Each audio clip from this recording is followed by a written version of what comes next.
A very warm welcome everyone. Today in this class we will be continuing the chapter Unit 2 Classification of Living Beings for class 10 under the subject Science and Technology.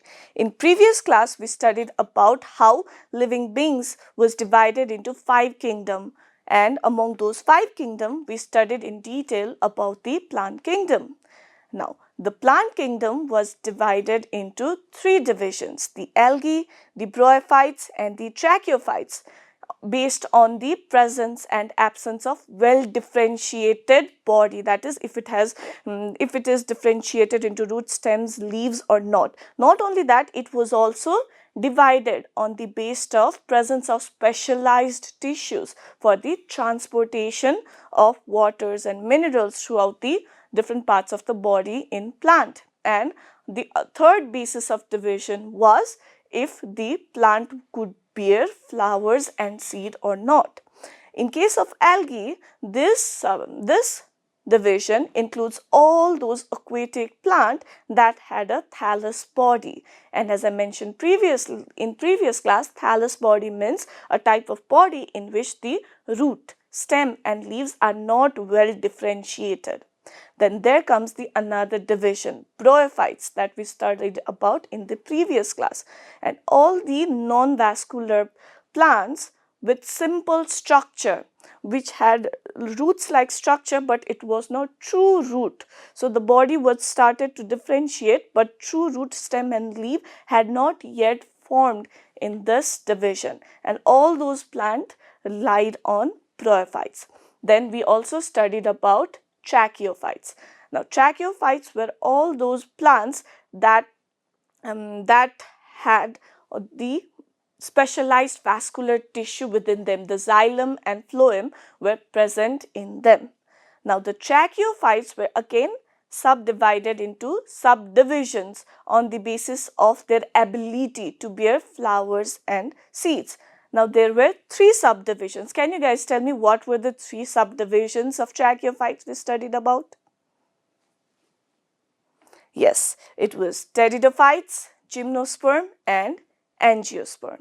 Now, the pteridophytes were those divisions in which the plant did not possess any seed but had spores for the reproduction.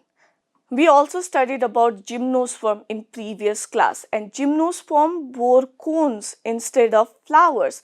That's why they produced naked seed, because if they had flowers then they would have ovary and ovule. Since the lack of the ovary, it only contains ovule, so there was no so it did not have any covering that the seed would be covered by. So due to the absence of flower, the gymnosperm produce naked seed, that is seed without seed coat. Now in this class we will study about the angiosperm. Now, subdivision angiosperm. The word angiosperm can be divided into 2 different words, angio and sperm. Now the word angio means covered and the sperm means seed. So all of those plants whose seed is covered by a seed coat, then all of those plants lie in this subdivision, the angiosperm. Now the flowering plants whose seed are enclosed inside a fruit are angiosperm. Now this subdivision is the largest group within the plant kingdom. It encompasses about 300,000 species, which makes up around 80% of the entire plant kingdom. So this is the largest group within the kingdom Plantae. Now this subdivision angiosperm is also the most advanced plant that is present in the plant kingdom. Now let us study about some general characteristics of angiosperm. The first characteristic that we will deal about is flowers and seed.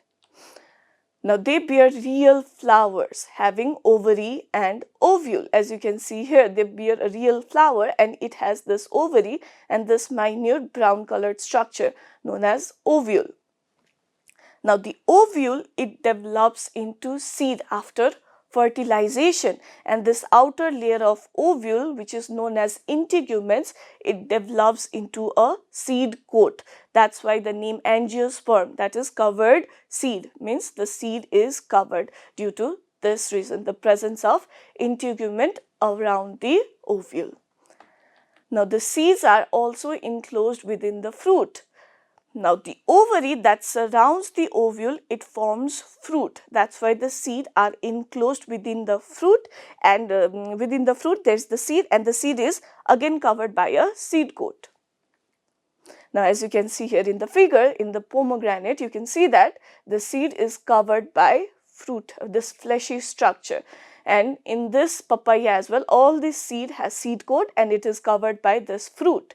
In the case of avocado as well, the seed, it is covered by fruit, and these all three are the examples of angiosperm. Now let us talk about another point, that is the reproductive structure. Now the flowers are the reproductive structures, and most of the flowers are colorful, as you can see here in the figure, and it attracts the pollinators. As you can see here, this flower attracted the bee. Now when the bee, it sucks the nectar from the flower, the pollen grain gets attached to its leg, and when it moves on to different flower to suck the nectar, the pollen grain then reaches the another flower, and this is how pollination occur. So flower is a reproductive structure that is very colorful and attractive to attract the pollinators. Now the pollination, it occurs through different media such as wind. As you can see here in the figure, when the wind blows, the pollens from this plant can go to this plant. Similarly, water also helps in pollination, transport of pollen from one place to another, and animals and insects, as you can see here, also aids in pollination. Now let us study about another characteristic, that is vascular tissue. Now the angiosperm lies within the tracheophytes. So angiosperm has vascular tissue in it. Now the vascular tissue that is present in angiosperm is well developed. That is the xylem that predominantly transport waters, and the phloem that transport nutrient inside the plant body is well developed, and the angiosperm is the most advanced subdivision in the plant kingdom. So the vascular tissue in them are also very well developed. Now there is a difference between the xylem present in the angiosperm and the gymnosperm. Now the gymnosperm lacks vessel. Now there are different types of xylem as well, tracheids and vessels. Now tracheids are a little thinner and slender, but vessels are large, which has very wide openings. Now xylem, it has vessels as well in the angiosperm, but in the case of gymnosperm, the xylem did not had vessel, but it only possessed tracheid. Now in the vascular tissue of angiosperm has both tracheids and vessel. So since the vessel are wider than tracheids, it allows faster water movement, and their continuous open structure, the continuous open structure of the xylem, it allows them it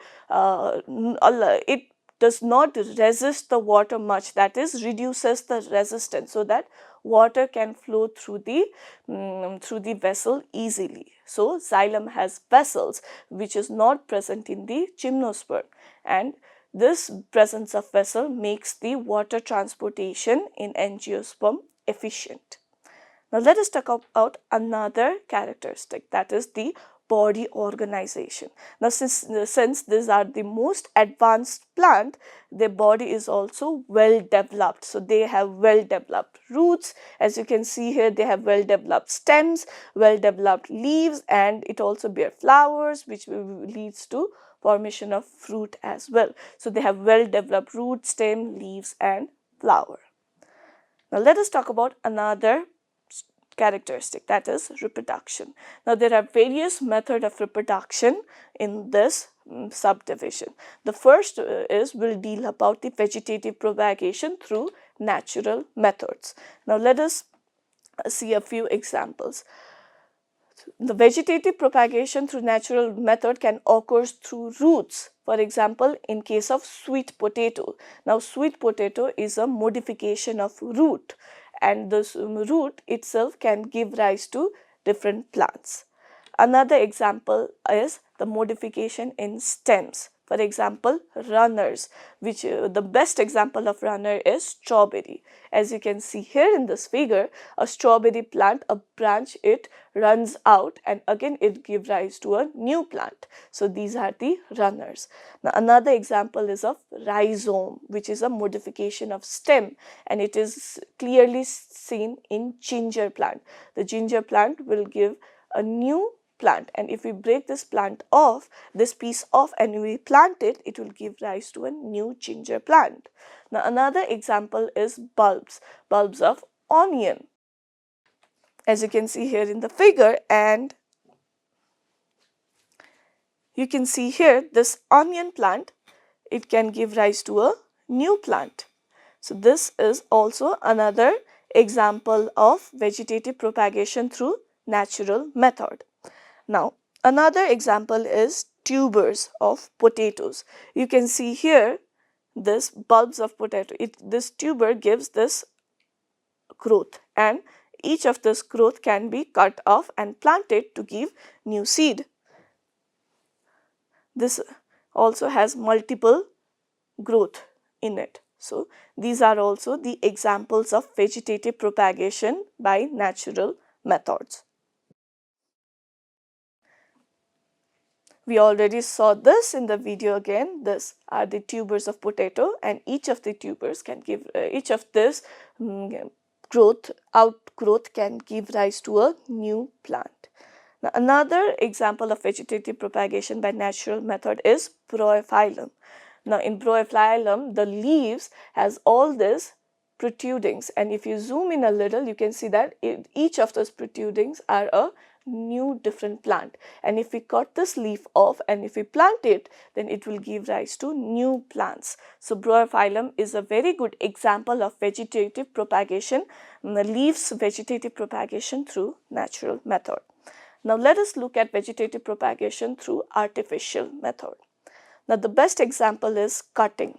Now if we cut a rose plant, and the cutted part, if we plant it, then it will give rise to a new plant of rose. That is the best example of artificial method for cutting.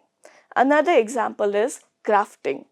This is a stalk and this is a scion, and how grafting can be done is, if, for example, in the case of mango, if we like a certain species of mango, the taste of it, what we can do is we can take a branch of it, and then we can cut the stalk, and the variety of branch that we like, if we just insert it in and we just tie it up, as you can see here in the figure as well, then the variety that we like will start to grow from this plant. This is the artificial method of vegetative propagation called as grafting. In this way, we can graft these species of mango that we like to eat. Now, similarly, another method is tissue culture. Now, in the lab, we can take a certain species and we can modify the characteristic of it to give rise to a new type of taste or new type of plant as well in the lab, and that is called as the tissue culture, which is also the example of artificial method of vegetative propagation. Now let us move on to another method, that is apomixis. Now, do you guys know what apomixis is? Have you heard of it? Okay, so if you have heard of it, it's good. If you have not, then from the word we can understand is apo means away from, and mixes comes from the word mixed, which means the act of mixing or mingling. So the plant species that keeps itself away from the act of mixing or mingling is known as apomixis. So the plant whose seed are formed without fertilization is called as apomixis. Now in this case, the embryo, it directly develops from the diploid cell of the ovule. Now the ovule is a female gamete and it only contains half the number of chromosome, and if it fuses with the male gamete which contains the remaining half a number of the chromosome, then only it will give rise to a diploid cell. But in this case, the diploid cell, this diploid cell that is present inside the ovule, it will directly give rise to the embryo. So in the case of apomixis, the embryo directly develops from the diploid cells of the ovule. Now the certain examples of apomixis is the dandelions, the citrus fruit, and certain mango varieties. Now let us look at another mode of reproduction that might occur, that is parthenocarpy. Now do you guys know what parthenocarpy is? Yes, it is the method in which the plant, a new plant develops without fertilization, and in this case the seeds may also be absent. Now the partheno means virgin and carpus means fruit. So it is a virgin fruit, that is, it develops without fertilization. So the fruit that develops without fertilizations is known as parthenocarpy, and in such cases the seed may be absent. Now it gives seedless fruit because if the seed is absent and the fruit develops, so it is obvious that the fruit will be seedless. The best example of parthenocarpy is banana and pineapple. This parthenocarpy can also be induced artificially. Most of the fruit that now we eat are seedless due to this reason. For example, the seeded watermelon is a natural watermelon which develops through the process of fertilization. But due to artificial parthenocarpy, nowadays we can also find seedless watermelon. Now let us talk about another final mode of reproduction, the most important one, that is sexual reproduction in angiosperm. Now, double fertilization occurs in sexual reproduction. Now, how this double fertilization occurs, I'll explain to you guys in detail. So, what happens is the pollen grain either from the same plant or from the different plant can fall on the stigma of the plant, and this pollen grain will then now start to form a pollen tube, so that the male gamete that is present inside the pollen grain will travel into the ovary. Now I'll show you guys how this process occurs.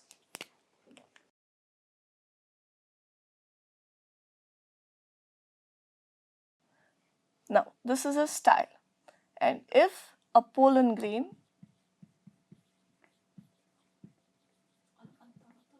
falls on it, then what happens is we have the ovary.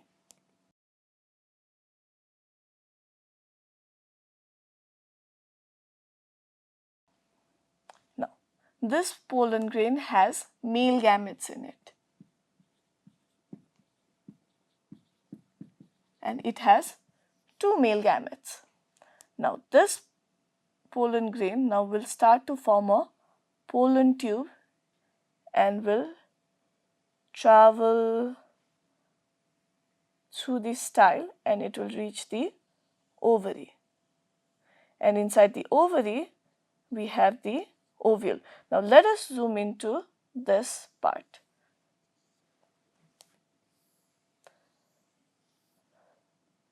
Now, this is the ovary.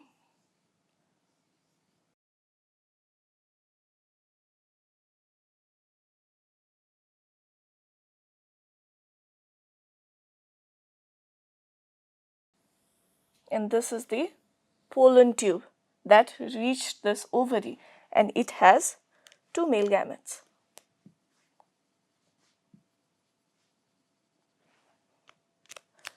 Now this cell are known as the synergids. These two cells are known as the synergids. These cells are responsible to attract the male gametes in the pollen tube to reach the ovule.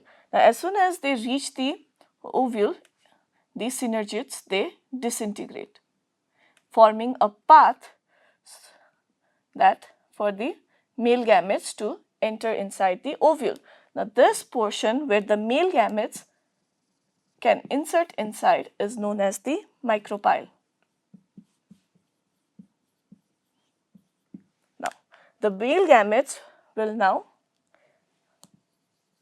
enter inside the ovule, and these three antipolar cells will also disintegrate. Now, there remains this secondary nuclei.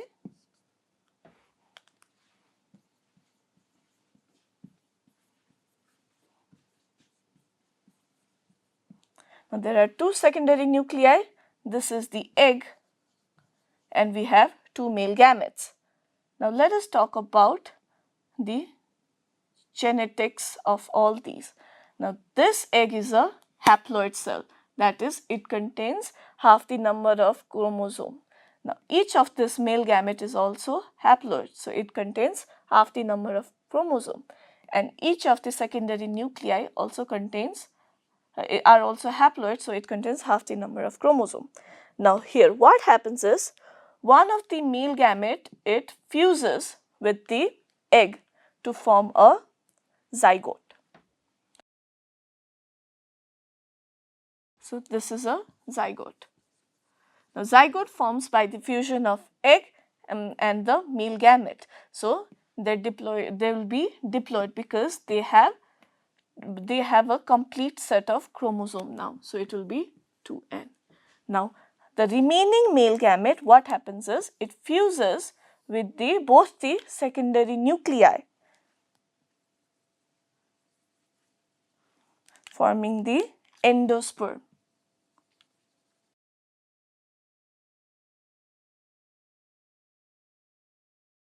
This is the endosperm. Now, since it is formed by the fusion of three nuclei which were all haploid, so it will be a triploid. Now, this endosperm's function is to provide nutrition to the developing zygote. The zygote will develop into the embryo, and for that this endosperm will provide nourishment. Now, since the male gamete fuses 2 times, so fertilization occurs 2 times. One of the male gamete fertilizes with the egg, and the other male gamete will fertilize with 2 secondary nuclei. So, since there is 2 fertilization, dual fertilization occurs in the angiosperm.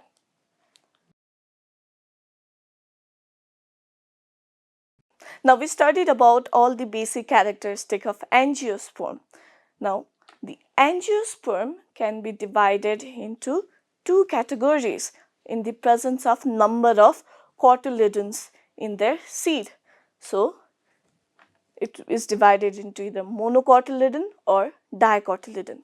Mono means 1, that is, if there is presence of single cotyledon, then they lie in the monocotyledons, and if di means 2, so if there are 2 cotyledons, then it will lie in the dicotyledon. Now, do you guys know what a cotyledon is? Yes, cotyledon is the first leaf or a pair of leaf. If it is in monocotyledon, it is a single leaf, and if it is a dicotyledon, it is a pair of leaf that is produced by the plant embryo. As you can see here in the figure, this is the first leaf that is produced by this plant. This is a monocotyledon, and this plant, it produced 2 leaves, so this is a dicotyledon. Now, these are not a true leaf, but it is something that acts as a nutrients, so that the plant can use during germination until the first true leaf develops. So, until the first true leaf develops, the embryo, it cannot go through the process of photosynthesis to make its own food. So, until that point of time, this cotyledon, it supplies the nutrients to the growing embryo. So, cotyledon is the first pair of leaf that acts as a nutrient in plant that is utilized during the germination until the first true leaf develops and the photosynthesis begins. Now let us look at some characteristics of monocot. The seed. Since monocotyledon lies in angiosperm, so their seed is enclosed inside a fruit, as you can see here in the dates. This is a seed and this is a fruit. Now it only has one cotyledon, hence the name monocotyledon, as you can see here in the figures. Now the leaves are long narrow leaves with parallel venation. As you can see here, I have this bamboo leaves.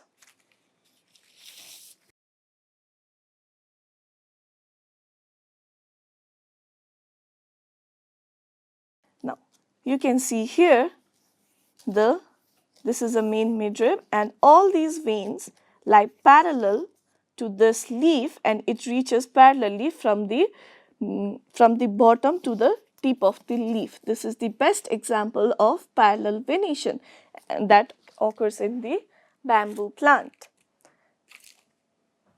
Now, not only in bamboo plant, in the case of corn also, you can see that these have parallel venations, and in case of banana leaves also, these also have parallel venations. You can see that the veins run parallel to each other. Now let us talk about their roots. The roots of monocotyledons are fibrous in nature, that is, the roots are moderately branched and it all comes out from the base of the plant stem, and it has no central axis.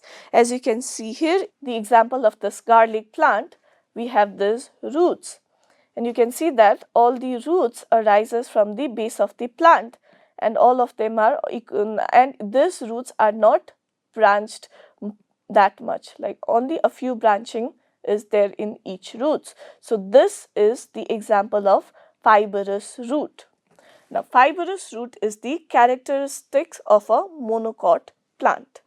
Now the fibrous root can be either in this way as I just showed you, or can also arises in this way. Now these roots do not have a definite central axis. For example, you can see here in the case of maize also, and in case of bamboo also, these all are fibrous root. Now let us talk about the stems of monocotyledons. Now the stems of monocotyledons are usually hollow.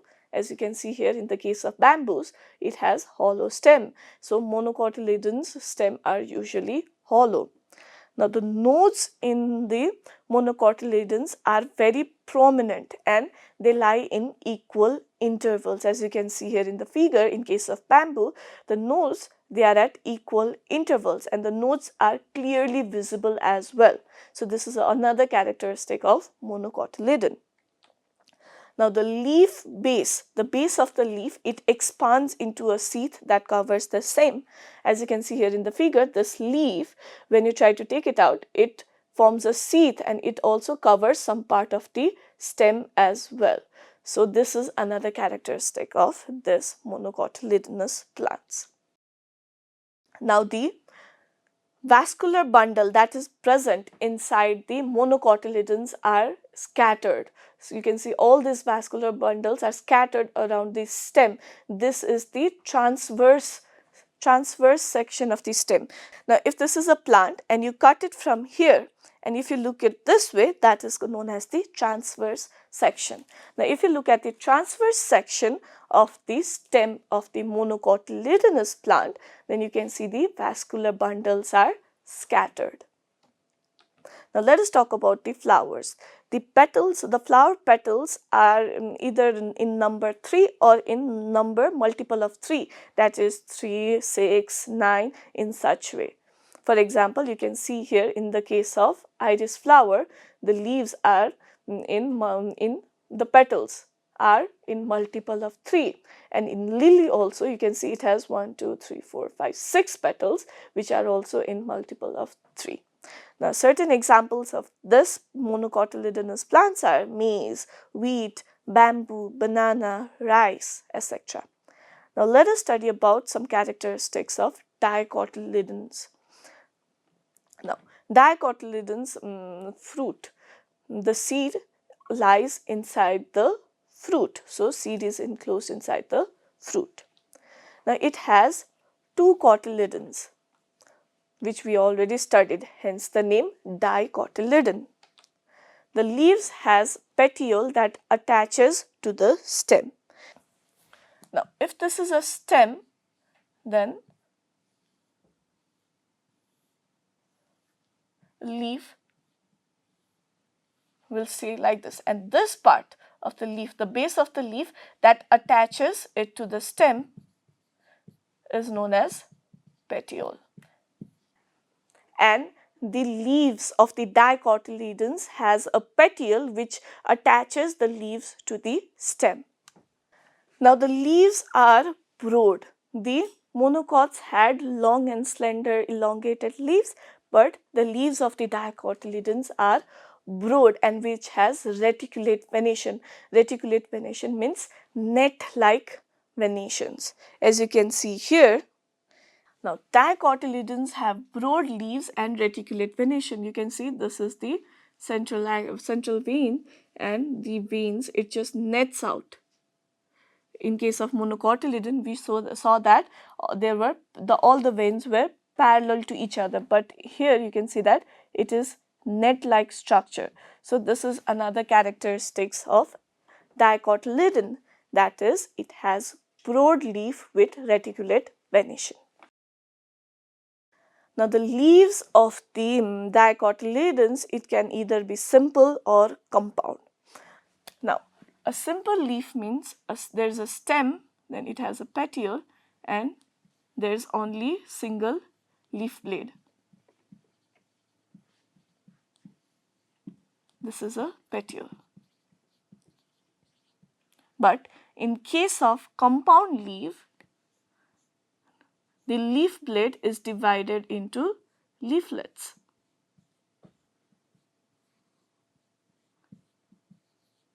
Now, these are leaflets.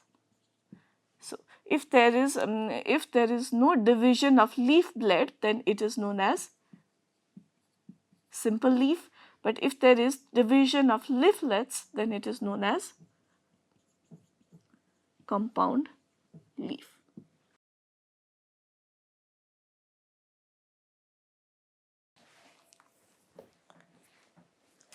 Now here you can see that in case of guava, you can see the leaf blade is not divided into leaflets. So the guava plant has simple leaf. Similarly, in case of mango, you can see here that the leaf blade is not divided and the petiole attaches it to the stem, and no further division of the leaf blade. So this is also an example of simple leaf.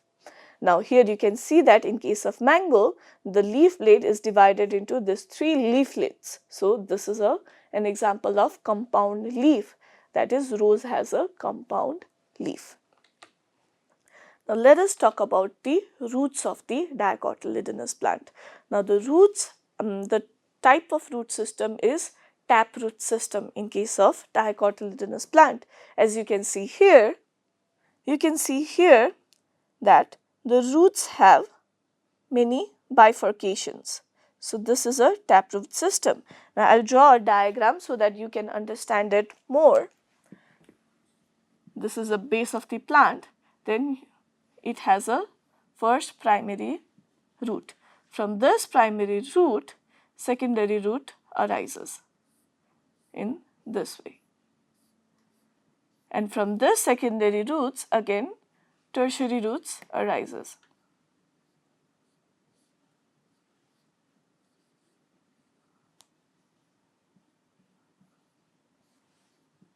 And from tertiary roots, minute rootlets arises.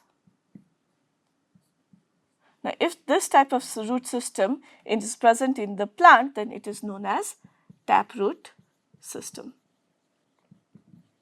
And as you can see here, this mustard plant also has a taproot system. Now let us talk about the nodes of the dicotyledonous plant.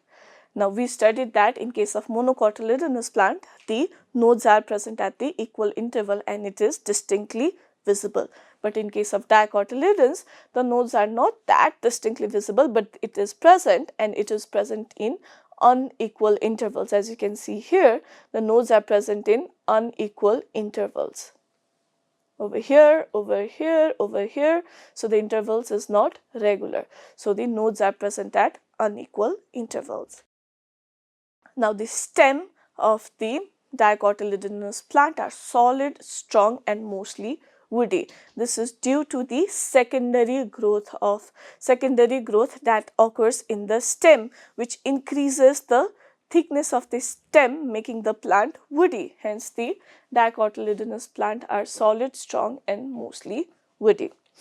Now the vascular bundles in the case of dicotyledonous plant are arranged in rings. In case of monocotyledonous plant, it was scattered, but in case of dicotyledonous plant, it is present in ring. Now, in case of flowers, the petals that is present in the flowers are either in number, are 4 in number, as you can see here in the case of mustard flower, and over here you can see that there are 4 petals that is present in the mustard flowers. Either they are in number 4 or multiple of 4. And not only that, it might also have 5 petals and or in multiple of 5, as you can see here in the case of hibiscus. Now, few examples of dicotyledonous plants are mustards, soybeans, rose, guava, mangoes, etc. Now we have come to an end of the plant kingdom. So I'll ask you guys one question so that I can see if you guys have understood what I have taught you or not. So the question I have for you guys is, which of these following plants is a monocotyledon plant? So the first option is banana, second is orange, third is soybean and the fourth is pea. So which of these is a monocotyledonous plant? Yes, banana is a monocotyledonous plant. So how can you say that? It is because the venations in the leaf of the banana is parallel. So that's why it is a monocotyledonous plant. In this class, we studied about the angiosperms and the two categories of angiosperm, the monocotyledon and dicotyledon. So now we are at the end of this plant kingdom. So in next class, we'll be studying about the animal kingdom. So I'll see you guys in next class.